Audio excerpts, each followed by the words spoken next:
I am a survivor, that I won't give up, that I have that intestinal fortitude to move on.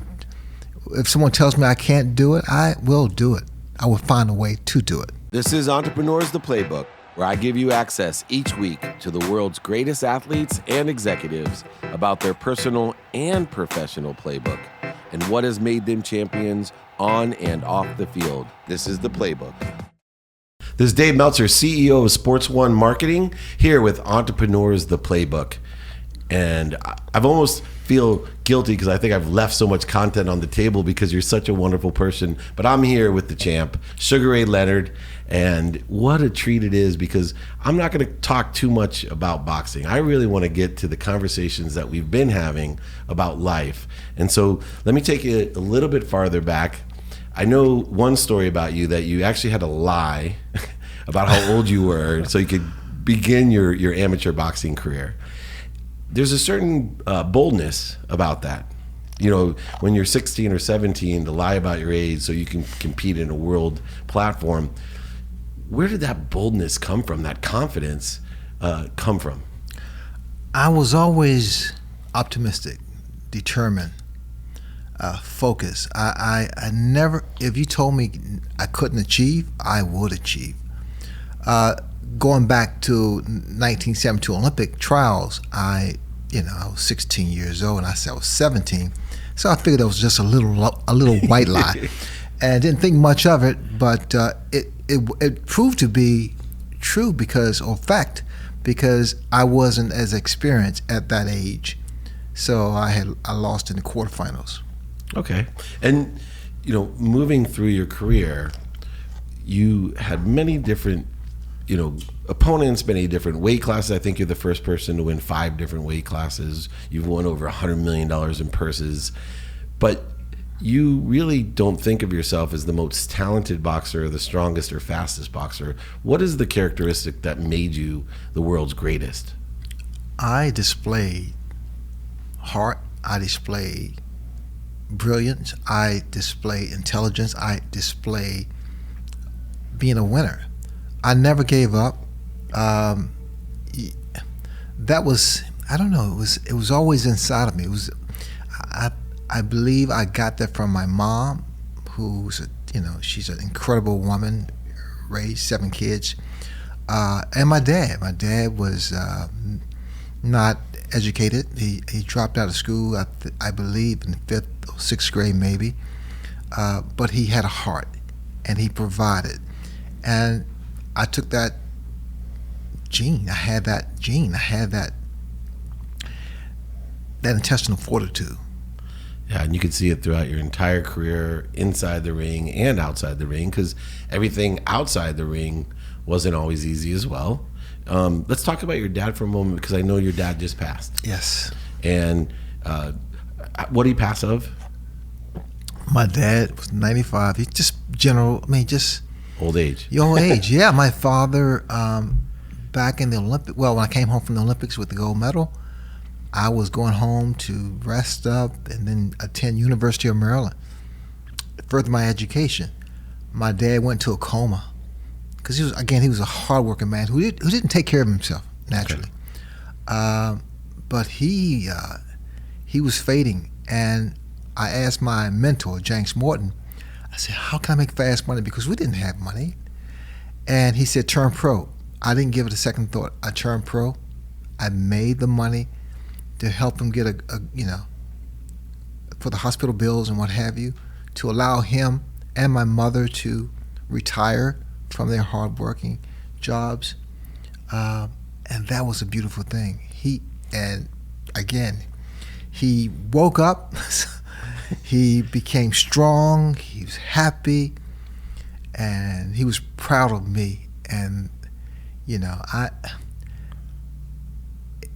it's so incredible that what I did was through boxing. I mean, boxing allowed me to make those things happen, make those things come to fruition.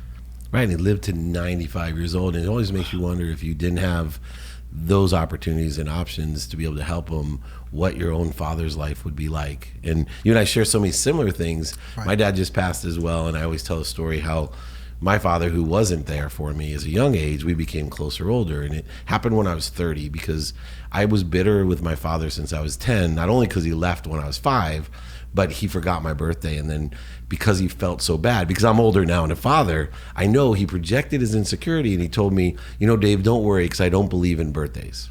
And so not only did he forget my birthday was 10, until I was 30 years old, he intentionally wouldn't celebrate my birthday to hold his word that the reason he forgot my birthday. And then at 30, he gave me a jacket with no pockets. And I thought it was a joke. And I asked him, what is that for? He said, because I'm worried about you. And this is when we got really close. I said, what do you mean you're worried about me? He said, I gave you that jacket not to wear, to hang in your closet, because I was a multimillionaire by 30. He said, I want you to remember every day you're not taking anything with you. So I tore out all those pockets. I never want you to wear it. I still have that jacket. And when I said goodbye to my father, it was very similar. I asked him, I was mad at my dad because I asked him, you ready to go, Dad? Right. No, he's a strong man. Nope. I'll tell you when I'm ready to go, Dave. And I will tell you, for 3 years, the doctor would tell me, say, you got to come down here. I get on the phone.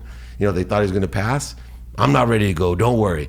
On Father's Day, I went down to visit, told me he wasn't ready to go one last time. I said, just in case, Dad, because I could tell he wasn't doing well. I said, I love you and I appreciate you. And, just please tell me what, he says, I love you, son. And that was the last thing. Passed away the next day after he hung on to see all his kids. And the next day, tell me about when your dad passed. I know you had a special experience. Dave, I was scheduled to go to see my dad, like a couple weeks later. And my wife, she called me one day when I was out of town. She said, Ray, something's not right. Go see your father tomorrow. I said, baby, it's okay. It's okay. I'm going to see him in a couple weeks. She said, no. And for some reason, I know the reason, but I went. Saw my father that night. The next morning, he passed away. And what was so incredible was that I didn't have any emotions. I didn't feel anything. I was so numb. And I don't want to say it was shock or whatever, but I was just numb. And we buried my dad. I went back home. About a week later, I'm driving the car, and all of a sudden I felt this pressure on my brain and in my heart. And I thought I was having a heart attack, so I pulled over. And I just started crying, man. I cried like a baby. And then the next day I'm in the shower, I'm crying again. And then the third and final time, I was by myself reading a book or something, and I cried again, and that was it. What they call bereavement, I don't know, because my mom is still dealing with that. She still hears my father. Like, she'll wake up in the morning to make coffee, and she'll say, Cicero, you want your coffee? And then because she forgot that he passed away. But now she's with friends, and she goes to these classes that, allows her to understand this whole process. That's beautiful. One of my friends told me, because I miss my father, and he said, Dave, if I asked you how your dad would answer a question, could you tell me? And I said, oh, without a doubt. He says, then your father's with you, right? Yeah. So sometimes I just ask myself those questions. Well, one of the other things we have in common is, not our championship boxing skills, that's for sure. But outside the ring, we both learn to illuminate what happened in our lives. And we know the true pain in life is holding on inside to certain secrets that make us human. Yes. And, explain to me how it felt, when you wrote your book, which illuminates so many challenges that you had in life, and how you felt when you were able to let other people know about your journey and what you've experienced in that journey. Some people would feel it's embarrassing, others, don't have the humility. Well, tell me about how you felt when you were writing that book. Dave, that was the most difficult process I ever felt and dealt with. I was sexually abused as a young kid, and when my writer, he kept asking me questions about personal things, deep things, and I was like my own publicist. I was protecting myself, and then one day I saw this guy talk about being sexually abused, and I said, I need to talk about that. I need to talk about that. And when he interviewed me, my writer, I told him about that. And I was crying while I was, explaining what happened, how it happened. But I just felt that I shouldn't put this in the book. I shouldn't put this anywhere because, first of all, I was a world champion, boxing champion. I was African American, whatever that means. But I mean, these things were. Yeah, sure. Yeah, I was a guy, I was machismo and what have you. Actually, it was Todd Bridges who was on Oprah, I believe it was. But I talked about it. And then when he put that in the book, and that there was a book signing, I was shaking like a leaf because I was anticipating fans coming up to me talking about my darkness. But it was just the opposite. I mean, guys bigger than I, 6'5", muscles, and short guys, and skinny guys, and big guys. And they say, hey, man, thank you so much, man. That happened to me. And I will hug that individual, and we just cry together. Yeah. I tell you, I learned more about myself. They say you can't teach your old dog new tricks. That's not true. You can. That allowed me to understand that I am a survivor, that I won't give up, that I have that intestinal fortitude to move on. If someone tells me I can't do it, I will do it. I will find a way to do it. It's interesting. I had a similar experience as a young man myself. I don't talk about it on the podcast, but I'm, with friends and family, talk about it. And I've never talked about it on this podcast. And, because it's not easy.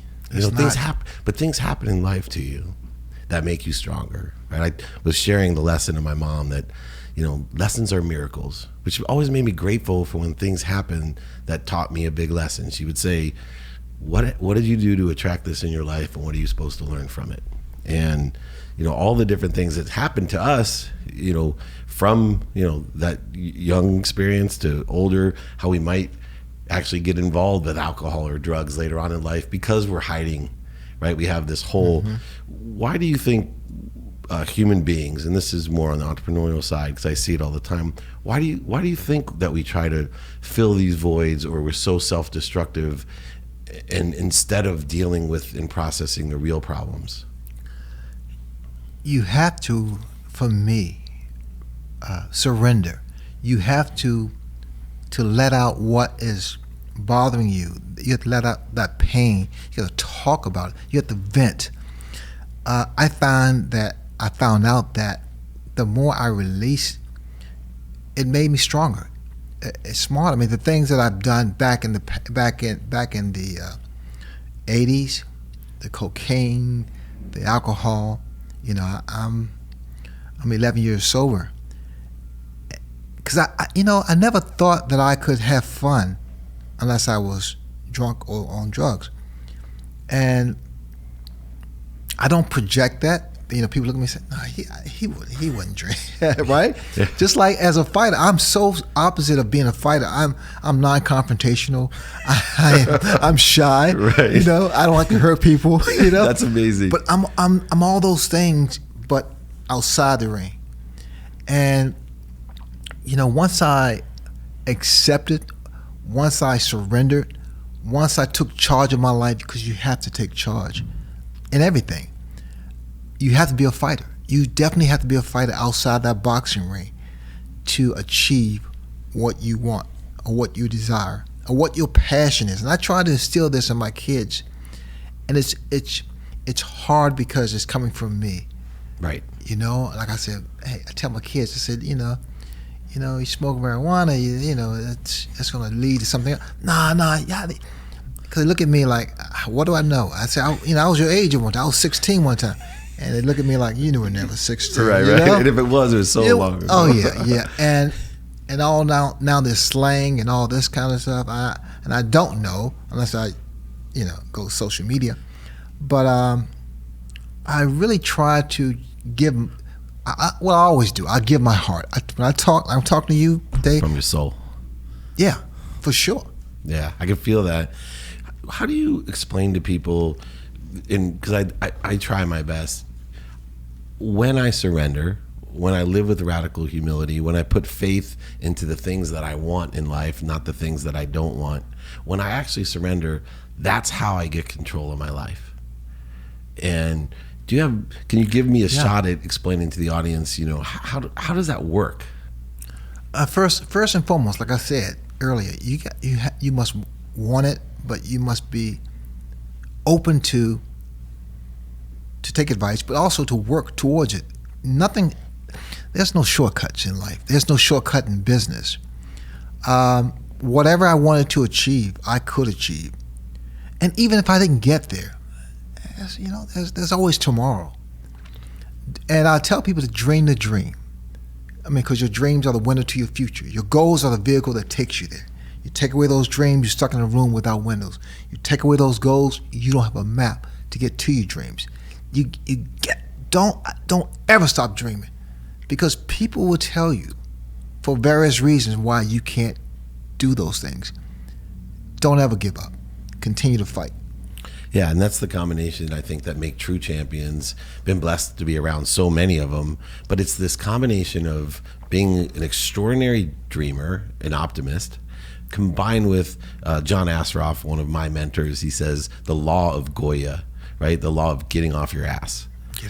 There's a lot of fortitude, and I think one of your key components in your life is, I may not be better than you, but I'll outwork you. Oh my God, I want to kiss you, man. I want to kiss you. Back in the day, I have to use boxing again for this. Sure. Because, I wasn't as experienced as some of the other guys I faced, but I worked hard. I ran, instead of running 3 miles, I ran 5 miles. Instead of doing sit-ups for 100 sit-ups, I did 200 sit-ups. I did a little bit more.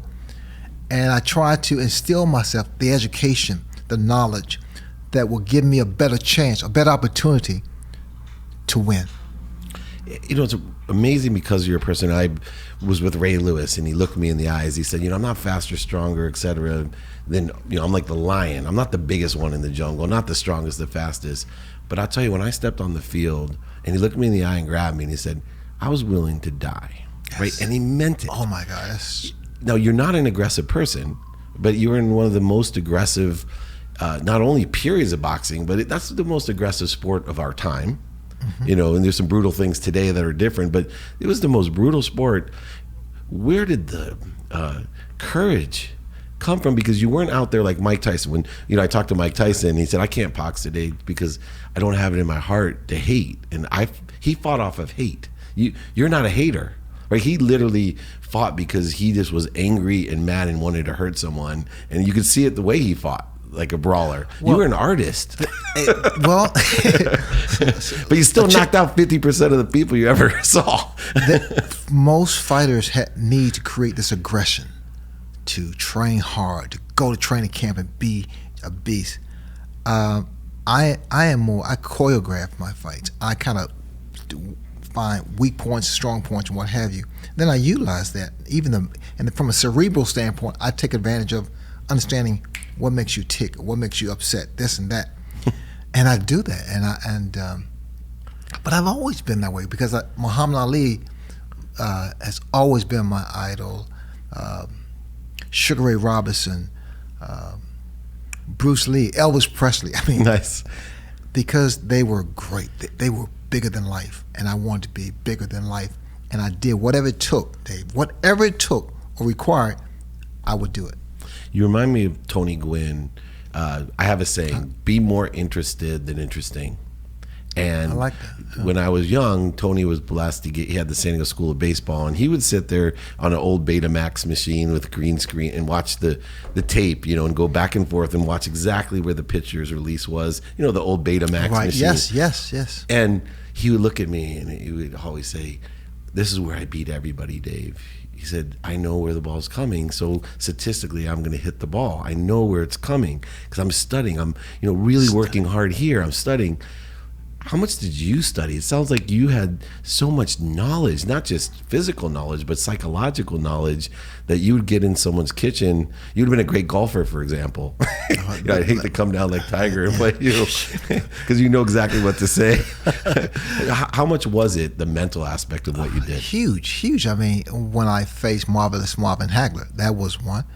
And I throughout the press conference tour, I kept saying, you know what? This is such an insult because you guys look at Marvin Hagler as being a slugger, the way he fought Tommy Hearns and this and that.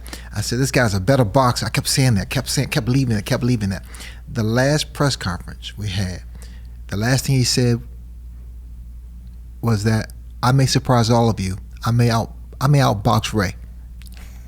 I had him. And yeah.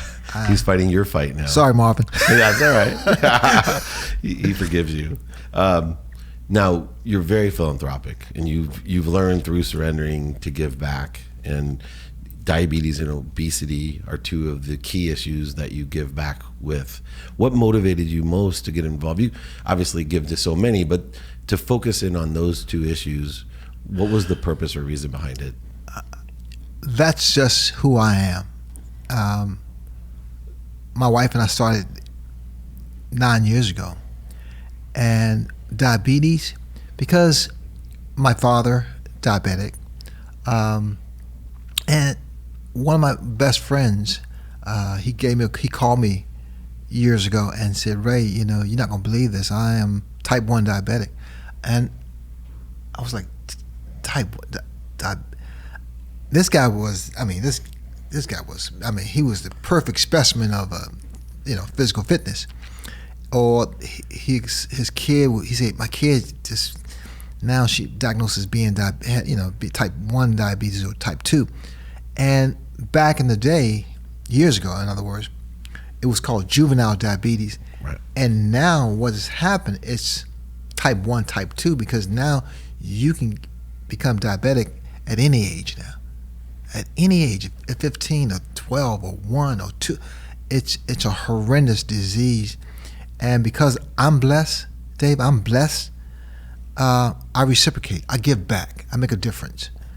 And there's nothing greater than to be remembered, not just as someone who used to punch people out, but someone who made a difference, who gave back to others.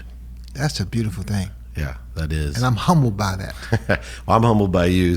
Unfortunately, I have to have the last question. And I'm stuck between 3 different questions, so I'm going to pick one of them. But if you could give a gift to humanity, you carry a spirit of excellence, you carry a spirit of illumination, of humility and kindness. But if you could give one gift to humanity before you left, what would that gift be? A sense of pride and a sense of humility. I mean, really, I'm concerned about my grandkids, my great-grandkids, their lives, because it's just so, what this world is coming to now, it's not beautiful. It's not pretty. Yeah, it's a little bit scary. And it's scary. We need more role models and people like you that are willing to go out there and inspire others and tell your story. And you to me have to stay relevant. I tell my business partner Warren Moon that as you get older, he's like, well, is it worth it? Nobody knows who I am. Or yeah. Yes, people do. They know who you are, and it's so important for you to stay relevant because even I'm a couple of years younger than you, even though I look older. This podcast has been so inspirational for me. It reminds me why I'm here and what I want to do with my life. And I've been blessed, and I so appreciate that. But I know the younger people, even though they may not relate necessarily, when they hear the whole story and they know you're a world champion in 5 different classes and the unbelievable things you've done in the ring and off, I think for me, it's really important that you stay relevant. And please, if there's anything we can do, an entrepreneur or myself, to help with your message, absolutely. This has been one of my favorite podcasts of all time. And I thought I'd be a lot more afraid to be Oh, here. Dave Chop. I've had other boxers, and I'll tell you, Ray Lewis was the scariest podcast. I'm sorry. Ray- I sat side by Ray's a side. good guy. When he grabbed me, yeah, he's so kind. But I just wanted to thank you, and all the entrepreneurs out there, I'm sure will thank you as well. But this is the unbelievable champion, Sugar Ray Leonard, with Dave Meltzer, and this is Entrepreneurs, the Playbook.